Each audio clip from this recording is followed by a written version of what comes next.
Di na po nakatiis at nag-comment na rin si dating Ombudsman Conchita Carpio Morales. Dito po sa kasalukuyang Ombudsman na si Boying Rimulya. Kasi meron ho talagang malaking epekto at dating yung pangako noon na bagong magpasko ay maraming makukulong, makakasuhan at makukulong. Pero ngayon, iilang pa rin. Kaya ho talagang hindi lang simpleng mamamayan, talagang lahat ay nagtatanong ano nga bang nangyari. Pero ito po ay sinasabi ngayon ni dating Ombudsman Morales sa interview sa kanya ng media. The Ombudsman, Secretary Boying Rimulya, how do you think is he handling all of these corruption cases? Well, he appears to be handling them in earnest. Now, it's up to him to prod his prosecutors to build up cases fastly and to determine Dapat whether or bilisan. not a case merits filing in court. What do you think will happen next with all of these cases? Because he promised that we will see people behind bars and it will not be a Merry Christmas for many of these incumbents. February na kasi. Could it happen maybe in the first quarter? Or we don't really know when we're going to see more incumbents behind bars? Well, given his enthusiasm in trying to file cases against those who merit the indictment, I think he will honor his word, albeit he spoke too soon, as I said, because he said that big fishes would be incarcerated or detained in December, but to date, only one big fish, ex-big fish, I'm referring to Revilla, has been arrested and incarcerated. Ayun, Before, when he was Oo, Department of Justice Secretary, and now that he's the Ombudsman, has he come forward? Has he called you? Has he texted you? Have you met up in some place seeking your advice about the office, being one of the most respected ombudsman in Philippine history? Thank you for your last phrase. We talked. He called me up late October. Oo pala. So we were talking about some cases and he did not seek my advice. But I want to probably give him an advice to look at the record of the case.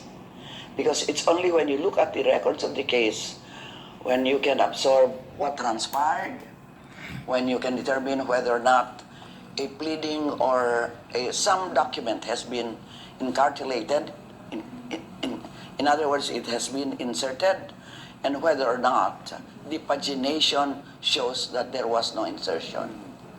That was the only Ayun. time I gave the advice motu proprio.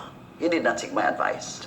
If you were still the ombudsman today, Justice Morales, what would you be doing? Moto And proprio. would we have Exclusive seen kasi yung power ang Ombudsman. incumbents behind bars before Christmas? Well, I would be doing what the present ombudsman is doing, but we know we have different styles. He has his style. Yes, I would have my style, and then if I think that I would be impatient in the pace that the cases are going through, I would probably knock on the heads of these prosecutors to speed up the resolution of cases. But compared to the cases that you persecuted Case built up during the kasi. PITAF time, do you think that the volumes of evidence are more now compared to what it was? I would think it would be less now. Because in the case of the PDAF cases, there were so many alleged beneficiaries who had to be verified whether indeed they were recipients of the largest that the PDF gave. But in this case, there are not much evidence that has to be gone over. So definitely, the cases should be speeded up more quickly compared to the yes. pork barrel scam. That's my Ayun. So, well, dating Ombudsman Conchita Carpio Morales. At nirespeto natin yung kanyang pananaw tungkol doon. Yung pala, nag-usap siya, tinawagan daw siya noong October pa last year. Pero hindi naman daw nasunod yung ibang mga advice niya. Kasi nga, may kanya-kanyang style ng leadership. Si Ombudsman Rimulya ngayon, nakapokus siya dun sa kanyang style na case build-up before file the case. Yan yung kanyang ginawa doon sa DOJ. Pag hindi sigurado, hindi niya ipapile yung kaso. Kaya kailangan palakasin ng ebidensya bago ipile yung kaso. Yan ang gusto niya. Eh sa kanya hindi naman nun, di ba? So napagkumpara pa nga kung ano ang pagkakaiba between PDAP, pork barrel scam during yung kung niya mapansin, ano yan, Arroyo administration ang involved dyan si Janet Napoles, di ba? Ngayon naman ay scam sa flood control project. Okay? Mas matindi itong ngayon kasi ang nag-expose mismo ay ang Pangulo. Noong araw, hindi idinay pa nga ni Gloria Macapagal Arroyo at ang Arroyo administration ang mga nangyari. Ganun pa man, ang ombudsman po independent. So, ang kapaniwala ni Carpio, dahil iba yung style ng management ni Boying Remulla, kaya siguro medyo natatagalan. Kasi gusto sigurado. Pero dapat daw ay bilisan o dapat talaga makita. Kasi nga, until now, iisa palang malaking tao ang nakakulong. Voluntary pang nag-surrender. Dating senador, Bong Revilla. Wala yung mga iba pang mga senador, dating congressman at kasalukuyang mga congressman. Ayun, so medyo huwag naman magtampo yung Office of the Ombudsman, mukhang nababagalan si Carpio, katulad ng maraming Pilipino, sa case build-up na style ng leadership ng Ombudsman. Kaya lang, baka yan ay parte rin ng programa ng Pangulo dahil sabi ng Pangulo, useless kung mamadaliin. Tapos mate-technical, mali-dismiss dahil walang ebidensya. Di baling mabagal, pero swabe raw, sigurado. Ayun, yun ang sabi ng Pangulong Marcos, di ba?